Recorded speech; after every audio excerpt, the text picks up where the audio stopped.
Hello बच्चों, कैसे हो। आज जो हम इस वीडियो में बात करेंगे एक्सरसाइज 3.1 का क्वेश्चन नंबर 15 से। ठीक है, 14 तक क्वेश्चन को पिछले वीडियो में कवर कर दिया गया है, उसको जाके आप देख सकते हैं। 15 नंबर क्वेश्चन कहता है, क्या ऐसी भी संख्या है जिसका कोई गुणनखंड ना हो। ठीक है, क्या ऐसी भी संख्या है जिसका कोई गुणनखंड ना हो। ठीक है, तो कह सकते हो कि धरती पर ऐसा कोई भी संख्या नहीं है जिसका गुणनखंड ना हो। ठीक है, तो आंसर में क्या कर देंगे, हम लिख देंगे नहीं। ठीक है, और ये हमारा क्या हो जाएगा, आंसर होगा। ठीक है, अब उसके बाद बात करते हैं 16 नंबर क्वेश्चन की तरफ। 1 और 100 के बीच सिर्फ दो संपूर्ण संख्याएं हैं, वे कौन कौन सी है। मतलब ये पहले ही कह चुका है कि 1 और 100 के बीच में कितनी संपूर्ण संख्या है, दो है, दो के अलावा नहीं है। ठीक है, तो वे दो जो संपूर्ण संख्या है वह कौन कौन सी है। ठीक है, तो वो दो संख्या पता करने के लिए सबसे पहले आपको संपूर्ण संख्या के बारे में पता होना चाहिए कि संपूर्ण संख्या क्या होती है। ठीक है, तो चलिए यहाँ पे नीचे देख लेते हैं संपूर्ण संख्या के बारे में, उसके बाद पता चल जाएगा कि क्या होती है। ठीक है, अब यहाँ पे देखिए, अब यहाँ पे क्या दिया गया है कि संपूर्ण संख्या की परिभाषा यहाँ ऊपर में दी गई है। ठीक है, तो संपूर्ण संख्या की परिभाषा दी गई है, क्या, वह संख्या जिसके सभी गुणनखंडों का योगफल उस संख्या के दुगुना हो, एक संपूर्ण संख्या कहलाती है। कह रहा है वह संख्या जिसके सभी गुणनखंड का योगफल, यानी कि वह संख्या आपको लेनी है जिसका गुणनखंड करने पर, सबको जोड़ने पर उस संख्या के, यानी कि जो भी आप संख्या लेंगे उसका दुगुना करेंगे और इन उनके गुणनखंडों को जोड़ेंगे तो कितना आना चाहिए, तो बराबर आना चाहिए। तो वही संख्या क्या होती है, संपूर्ण संख्या होती है। ठीक है, जैसे यहाँ पे एग्जाम्पल 6 है। ठीक है, 6 का गुणनखंड कितना होता है, 1 होता है, 2 होता है, 3 होता है, 6 होता है। ठीक है, ये सब क्या है, 6 का गुणनखंड है। अब इस 6 को हम क्या करें, ऐड कर दें, गुणनखंडों का योगफल का है ना, गुणनखंडों का योगफल, तो क्या करेंगे हम इसको, योगफल का मतलब होता है जोड़। ठीक है, तो हम इसको क्या करेंगे, जोड़ेंगे। जोड़ेंगे तो कितना हो जाएगा, टोटल 12 आएगा। ठीक है, गुणनखंडों का योगफल कितना आ गया, 12 आ गया। अब कह रहा है कि जो संख्या आपने लिया था गुणनखंड के लिए, ठीक है, तो उसका दोगुना करने पर इतने के बराबर आना चाहिए। तो बताइए कि 6 और 2 में गुना कीजिएगा तो कितना आएगा, 12 आएगा, यानी कि दोनों बराबर हो गया। ठीक है, तो 6 एक हो गया संपूर्ण संख्या। इसके बाद बात करते हैं 28 की। तो 28 का गुणनखंड क्या क्या हो सकता है, 1 2 4 7 14 और 28 होता है। ठीक है, अब इनके गुणनखंडों को हम जोड़ दें, 4 7 14 28 जोड़ दें तो ये टोटल कितना हो जाएगा, कितना आ जाएगा, तो 56 हो जाएगा। कितना हो जाएगा, 56। ठीक है, क्या 28 में 28 का दोगुना करने पर 56 होता है, कहोगे कि हाँ होता है। 8 दूना 16 के 6, 2 दूने 4 1 5, यानी कि 28 भी क्या है, संपूर्ण संख्या है। ठीक है, तो क्वेश्चन में कहा था कि 1 से लेके 100 के बीच में दो संपूर्ण संख्याएं होती है, होती है मतलब संपूर्ण संख्या है, तो वो कौन कौन सी है, तो वही तो ये दोनों संख्या है, एक तो 6 है और एक क्या है, 28 है। तो यहाँ पे आंसर में क्या लिख देंगे, 6 और 28 क्या है, संपूर्ण संख्या है। बात समझ में आ गई होगी। ठीक है, वीडियो अच्छा लगे तो आप लोग सब्सक्राइब ज़रूर कर दीजिए। अब आते हैं क्वेश्चन नंबर 7 की तरफ। क्वेश्चन नंबर 7 क्या कहता है, क्वेश्चन नंबर 7 नहीं, सॉरी 17। क्वेश्चन नंबर 17 क्या दिया गया है, तो क्वेश्चन नंबर 17 दिया गया है कि निम्न में से प्रत्येक संख्या को दो विषम अभाज्य संख्या के योग के रूप में लिखें। ठीक है, विषम संख्या क्या होती है, तो विषम की बात किया जाए जो दो से भाग नहीं लगता वो विषम होता है। ठीक है, जिसमें दो से भाग नहीं लगे वो क्या होता है, विषम होता है। अब यहाँ पे विषम अभाज्य संख्या की बात किया गया है, तो आपको पता है कि अभाज्य संख्या क्या होती है, तो अभाज्य संख्या होती है वैसी संख्या जो क्या हो, एक स्वयं से विभाजित हो और एक से विभाजित हो, तो वो क्या कहलाती है, अभाज्य संख्या कहलाती है। अब उसमें से क्या करना है, विषम लेना है। ठीक है, उसमें बात किया जाए अभाज्य संख्या में, तो अभाज्य संख्या में एक दो होता है जो सम अभाज्य संख्या होता है, बाकी सारे क्या होते हैं, विषम अभाज्य संख्या होते हैं। ठीक है, तो उसी में से कह रहा है कि आप कोई दो क्या करना है, आपको विषम अभाज्य संख्या चुनना है और उनको जोड़ने पर ये 32 आ जानी चाहिए। ठीक है, तो चलिए हम देखते हैं कि वो कौन कौन सी संख्याएं होती है जिसको जोड़ने पर क्या होगी, 32 होगी। ठीक है, तो यहाँ पे बात कर लेते हैं 13 और 19, इन दोनों को क्या करेंगे हम, अगर ऐड करते हैं तो ये कितना हो जाता है, 32 हो जाता है। और ये देखिए विषम अभाज्य संख्या है, यानी कि 13 में 13 ये खुद से भाग लग सकता है और एक तो एक से भाग लग सकता है। 19 को देख लो, 19 स्वयं से भाग लगेगा और एक से भाग लगेगा। ठीक है, तो ये दो संख्या है जो क्या है, 32 का विषम अभाज्य संख्या है। ठीक है, वैसे बात करते हैं अब 2 नंबर 40 की तरफ। तो 40 के कौन कौन से विषम अभाज्य संख्या है, तो इसका एक हो जाएगा 17 और एक हो जाएगा 23।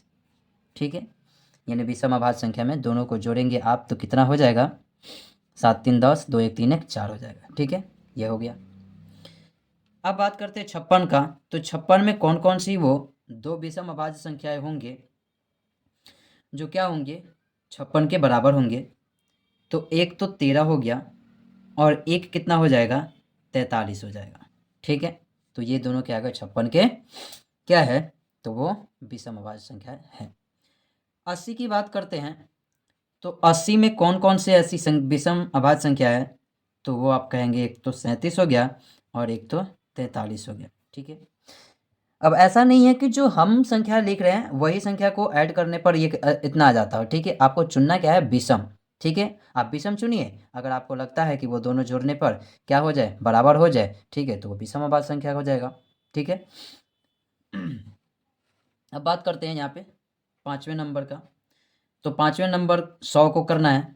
तो 100 के लिए आप एक तो 47 लिख सकते हैं विषम अभाज्य संख्या, और एक आप क्या लिख सकते हैं, तो 53 लिख सकते हैं। ठीक है, और ये दोनों क्या हो जाएंगे, 100 के तो विषम अभाज्य संख्याएं हो जाएंगे। ठीक है, अब चलते हैं आगे अगले क्वेश्चन की तरफ, क्वेश्चन नंबर 18 की तरफ। तो क्वेश्चन नंबर 18 क्या कहता है, क्वेश्चन नंबर 18 कहता है कि 16 से छोटी सभी अभाज्य और संयुक्त संख्याएं को लिखिए। ठीक है, अभाज्य संख्या फिर वही कि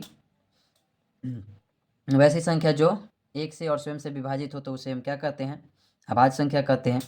एक और परिभाषा है इसकी कि वैसी संख्या जिसके मात्र दो ही गुणनखंड हो वो क्या होते हैं, अभाज्य संख्या होते हैं। ठीक है, तो अभाज्य संख्या की पिछले वीडियो में हमने एग्जाम्पल बता दिया था, आप वहाँ से भी चाहेंगे तो वहाँ से लिख सकते हैं। अब कह रहा है कि 16 से छोटी लिखनी है, आप एक बार बुक से भी देख सकते हैं। ठीक है, बुक में क्या दिया गया है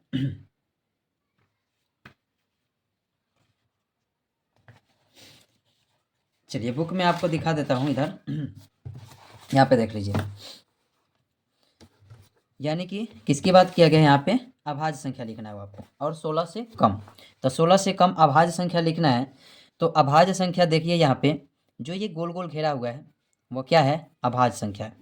जो जो गोल गोल घेरा है वो क्या है, अभाज्य संख्या है। और ये जो सही का चिन्ह लगाया गया है, ठीक है, वह क्या है, जो सही का चिन्ह लगाया है वह क्या है, ये जो गोल गोल घेरा हुआ है वो क्या है, अभाज्य संख्या। और जो ये सही सही का चिन्ह लगाया गया है वो क्या है, संयुक्त संख्या यानी कि भाज्य संख्या है। ठीक है, तो हम यहाँ से भी क्या कर सकते हैं, 16 से कम चुन सकते हैं। तो 1 2 हो गया, 3 हो गया, 5 हो गया, 7 हो गया, 11 हो गया, 13 हो गया, 13 तक हो जाएगा। ठीक है, तो ये क्या हो जाएंगे, अभाज्य संख्या हो जाएंगे। ठीक है, तो हम लिख देंगे यहाँ पे एक आपका 2 हो गया, 2 के अलावा 3 हो गया, 3 के अलावा 5 हो गया, 5 के बाद 7 हो गया, 7 के बाद 11 हो गया, 11 के बाद 13 हो गया। ये 16 से छोटी सभी अभाज्य संख्याएं हैं।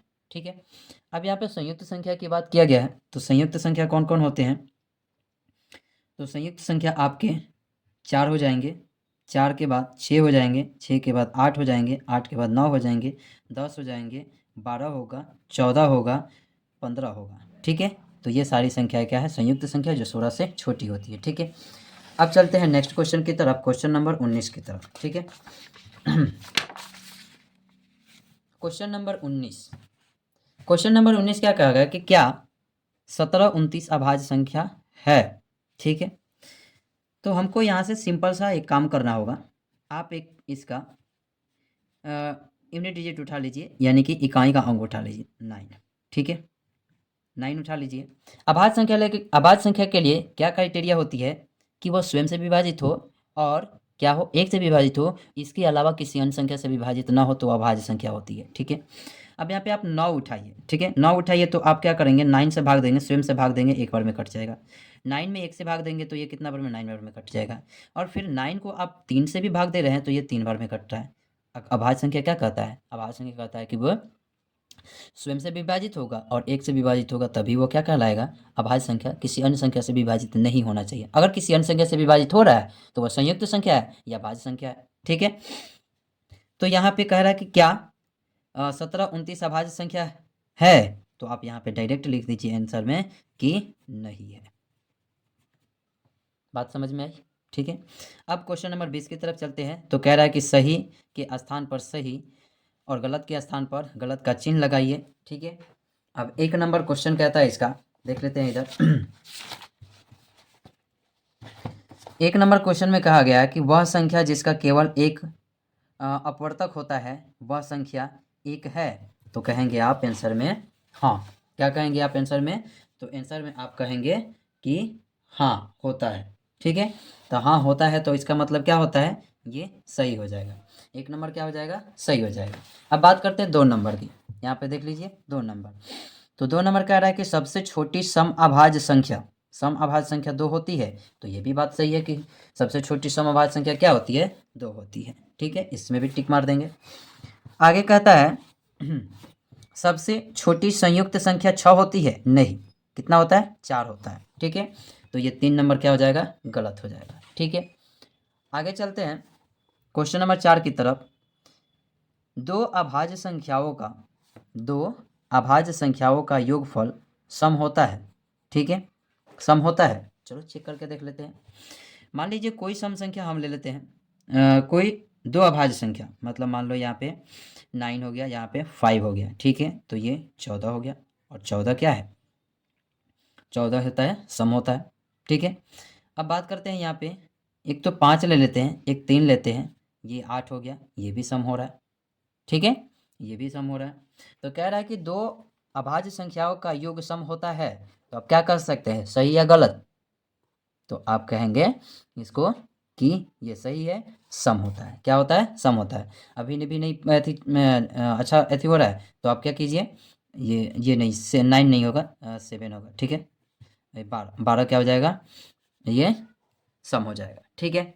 इसी प्रकार से आपको 11 और 13 ले लीजिए, तो ये कितना हो जाएगा, 4, 24, ये क्या है, सम है।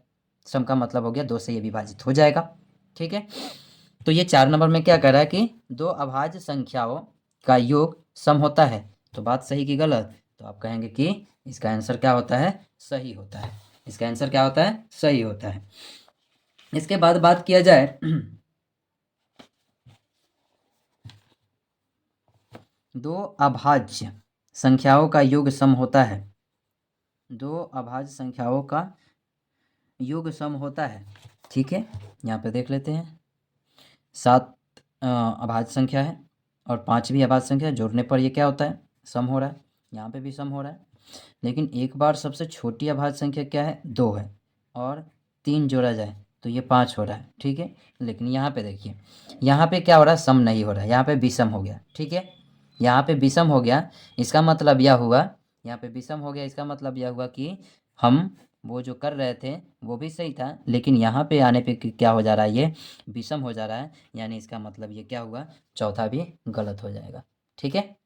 चौथा क्या हो जाएगा, गलत हो जाएगा, ठीक है। अब चलते हैं 5 की तरफ।